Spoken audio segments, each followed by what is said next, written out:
116. You're listening here live. Well, almost live. It's actually a recording from Bravura Beat Studios in the southern part of Indianapolis, Indiana. So I'm maintaining my 6 feet away from you by broadcasting maybe 20 miles away from most of you, unless you're living here in the hood of Southport. Okay, so I want to introduce to you today my co-host, Corona Cabra. Corona Cabra is here to help us learn Spanish. He's going to be here to talk to us and give us some insights here, there, and yonder. And notice that he has a goatee. You know it's going to get crazy here, folks, because that's me, and that's the way. Why would I do this any different than the way I teach class? Okay, so pay attention. Hopefully it'll be entertaining, and you'll get your full 20 minutes a day of Mr. Buck. Wow. Having to look at me right now as I'm doing on the monitor, I'm realizing why everyone said you have a face for radio, Mr. Buck.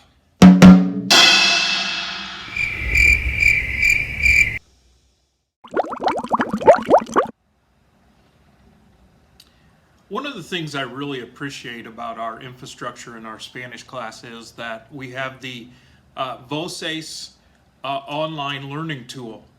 We will continue to use that for daily assignments and submissions because it's there, it works well, it's something that we can easily access and learn from.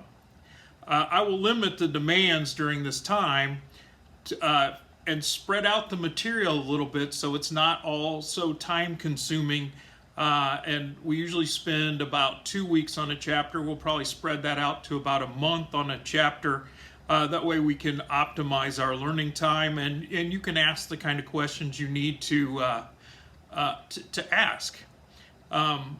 We're also going to put in a little new with a little review. So we're going to have some review exercises, obviously. I've added some games to the chapters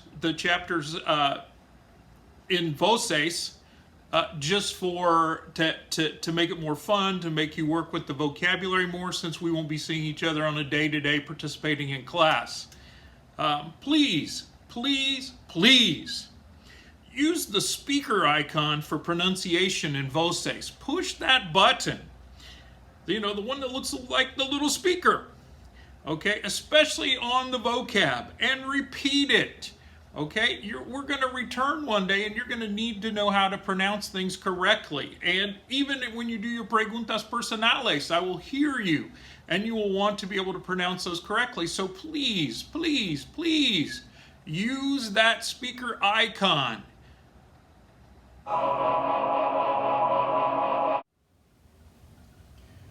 Okay, many of you, I'm reminded, did not do your preguntas personales the last time around. That last week before spring break, when we thought we would come back and all be seeing each other again this week. And we need to take care of that preguntas personales if you have not already done so, because 37.5% of your grade is participation.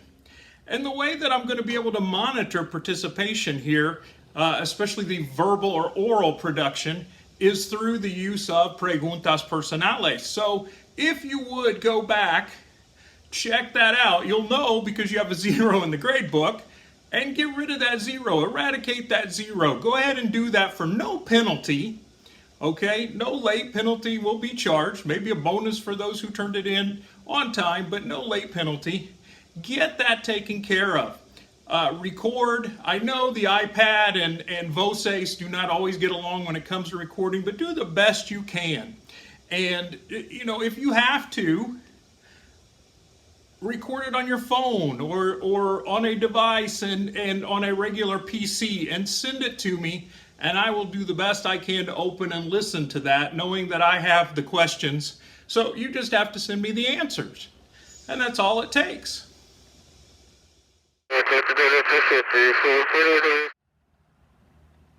Next, I want to talk about the preguntas de repaso. Each week, I will have about 9 to 10 questions for each of you to answer. It's about 3 per day, más o menos, 3.3, something. Answer each of these in complete sentences and submit on the Google Classroom, the Gato Google Classroom. Well, help from others is always a great thing, and I know that you guys are in communication with your friends and you're talking on a regular basis, probably text, Instagram, those type things, TikTok.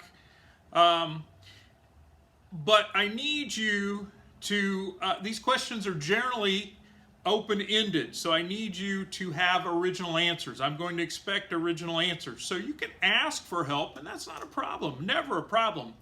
But don't just copy off somebody. Don't just do what they say. Come up with your own answers, because I'm going to take the duplicates and I'll divide them by the number of identical answers.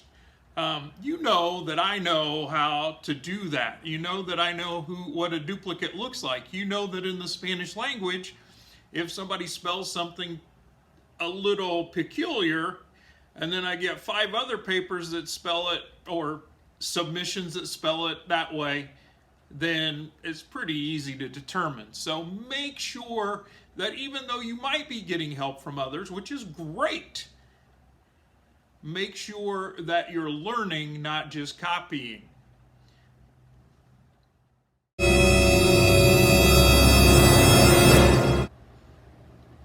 The next assignment I'd like to discuss is called The One Where You Are the Teacher. And you need to check this out on Gato. This is a designed review that I hope brings some joy to your family. You have a skill that I want you to share, and that skill is Spanish. Okay, it's time for teens to come out of your rooms, put your game controllers and your cell phones down, and share a skill. And that skill you have is Spanish. Share it with somebody in the family. Share it with somebody who doesn't know Spanish. Share it with a brother or sister, a younger sibling. But share this moment. Take this moment to share your skill in Spanish. This will help you. We know that teaching makes you understand the material better. So take a few moments each week. Okay, check out the assignment and the time limits. It's not an incredibly long assignment. Use your resources, or create some resources if you will. Make sure you read that as well. But your first year textbook is go back to those first chapters and review. I'm sure you're going to figure out some new things that you had forgotten, or figure out some, well, when I said new things, I guess you might see some things you didn't quite catch the first time around while you're teaching it, and then you're practicing it with your family or a family member. Okay, and this is a great opportunity. And remember, you don't have to necessarily create any new resources, because you do have the resources. I have some of the resources up on Gato you can use. You can email and ask, hey, I need something to help my mom understand this particular concept. That is not a problem. I probably will have the resource. Okay? Remember, during this whole time, I'll be there for you.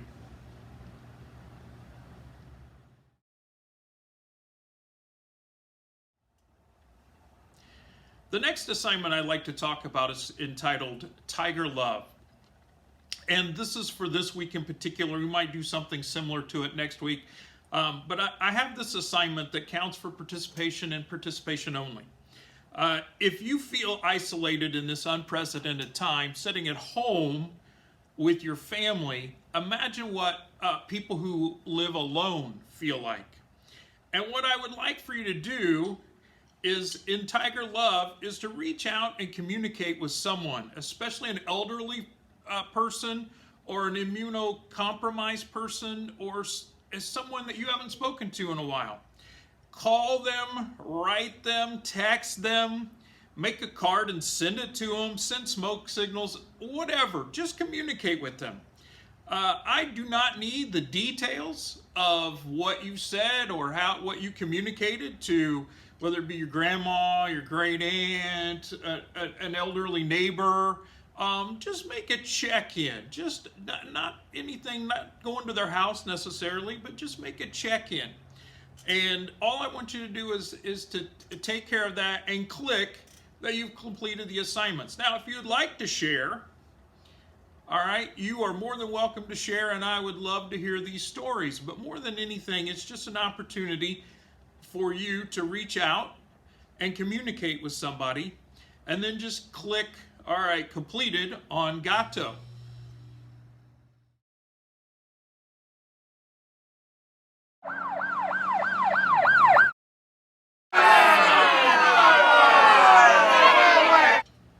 Kids, these are tough times. Not since the Spanish influenza outbreak of the 19-teens and 1920s has America experienced this type of situation. And obviously it was a much different time. We are fortunate to have some of the modern conveniences, but still we are in unprecedented territory as far as trying to take care and as far as the isolation goes. You know, I know when you talk about the Spanish flu, most of you probably thought that that was just being sick of Spanish.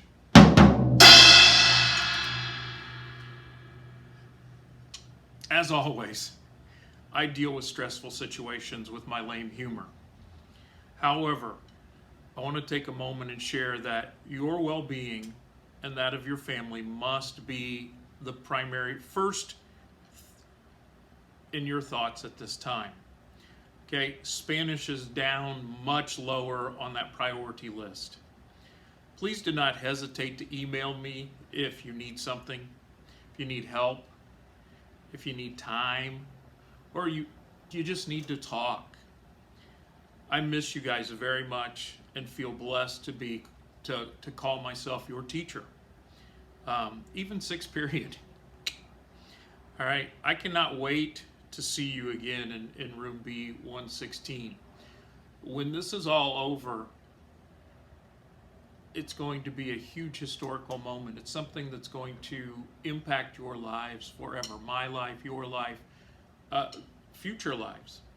And I think that it's something that's going to change us. I think many of you are going to look at education much differently in the future. I think I'm already looking at education much differently in the future, and starting to feel what I'm most appreciative of. And I hope that you come out of this with a greater appreciation of those around you and the opportunities that you do have. Yeah, I'm not a person who's used to sitting at home a lot. I like to be out on the go, and it is absolutely to be strapped in this house.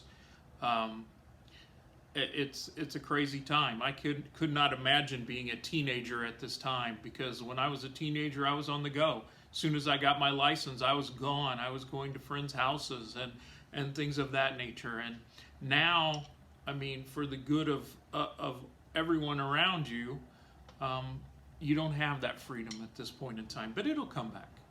It'll come back, and hopefully we'll appreciate more our relationships with one another. We'll appreciate what we have and the abilities and opportunities we have. And like I said, I know how tough it is. This is tough on me. I have a teenager. It's tough on him. Okay, he's not used to staying here all the time. He's not, imagine, he's stuck with me every day. So you can only guess what that's like. So I hope you enjoyed today's show. There are probably some errors in there. I noticed that in radio they were always telling me you got to work out the okays and the uhs and things like that. It's been 20 years since I did any broadcasts in radio, so I'm a little out of practice. And again, I'm not used to seeing myself on a monitor, so that's a totally different situation too. In radio, no one saw me, so I was less nervous and less concerned about errors. But I'm going to come at you every week, and I'm going to try to give you some guidance and do the best I can from this situation. I want you to do the best you can, and we'll get through this together, and we'll come out on the other side, and it's going to be a beautiful thing.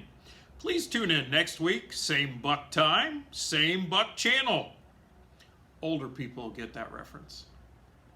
Hasta luego.